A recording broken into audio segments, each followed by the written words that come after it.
Hey everybody, it's Rob DiNicola, Sales Director here at Jacinth Medical. In today's video, I wanted to actually go and dive into sales philosophy and sales in general. And a topic that I really want to cover here is the importance of pre-call planning. As a pharmaceutical rep starting out back in the early 2000s, I never really took pre-call planning that seriously, but a great mentor I had later on in my career really stressed the importance of pre-call planning, and it greatly increased the effectiveness of my sales calls. And as a sales manager, I would always preach it to my reps and make sure it was something that we went over every time before we went into a call. And it sounds stupid, and I know that a lot of companies stress it, but there are really a few things that we should always consider and plan before we go into any sales call. I know a lot of us are pre-programmed in the pharma and medical device world to think that a call is going to end at the front office, at the gatekeeper, that we're not going to get where we need to go, and that we're just kind of putting activity in the CRM because we have some artificial call numbers we have to maintain or reach per day, per week, per month. And that's really a bad way to look at making a sales call. Every sales call, every time you walk into an office, there's an opportunity to achieve something. It may not be your ultimate goal, but it may be something that helps you move the ball down the field to get closer to ultimately getting the results you're looking for in that account. And the first thing that we always need to do before we make any call is really dig into our CRM.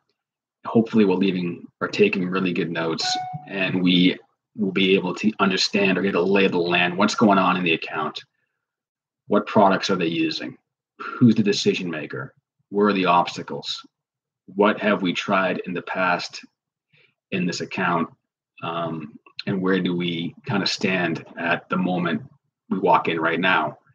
It's really important to take good notes for the CRM, not so much to hit some artificial call number. I've never been a big believer in having call numbers. My goal as a manager, a sales director, really is the quality of the conversations we're having with prospective clients and clients in general. That's the most important thing to me. If I set an artificial number for calls, it will always happen. A lot of drive-by calls happen. We all know that. But the CRM should really be a tool to leave notes and kind of give you a map to where you're going, and hopefully helping you achieve your overall goal for the account. So, what's going on in the account, like I said, who's the decision makers, where are the obstacles, what products are they using, what are the concerns, what have we tried in the past, what marketing or studies have we used. All of that's really important because that's going to help you take the next step. And the next step is, what resources am I going to use in this call if I get in front of someone who I need to talk to help close the account? Whether that is some kind of marketing material, something from the website, if you're driving with someone from the home office, your manager, or someone from the marketing team, senior team member, how are you going to leverage their knowledge, them being there, to help you achieve your overall goal of getting business out of this account? So who's going to lead the call? Things like that should all be discussed before you actually step foot into the office. And then, one of the final things that we need to do is come up with our goals, and don't have just one goal. You need to have goal A, B, and C usually. Our first goal, of course, is to close the account, get them to buy into what we're selling, what we're presenting, and get that signed contract or the agreement for them to prescribe or use your products. That isn't always going to be the case, especially if it's early on in the call sales cycle, I should say.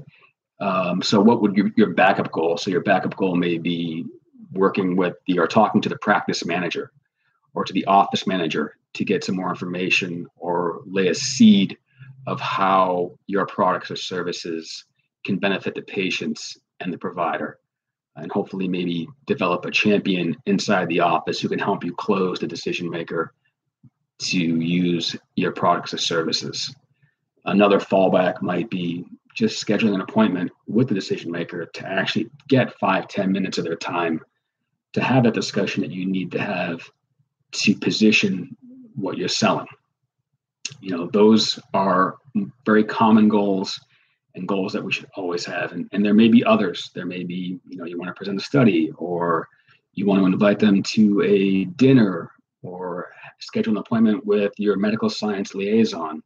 Whatever it may be, the importance there is to have more than one goal. That way you always have an idea of where the conversation is going to lead, and you're going to be able to ask for a commitment. Because if you're not asking for a commitment, no matter how small it may be, you're really missing your chance to move the sales process farther down the line to get to your overall end results. So, it's a really simple process. It's often an overlooked process, but something that if we did just a little bit more of before every sales call, we'd probably be a lot more effective at reaching our goals, reaching our numbers, and affecting outcomes that we're paid to do. So I would love to hear some feedback, anybody's thoughts on this, some other ideas of what they may do in pre-call planning, and I hope to hear from you soon. Thank you.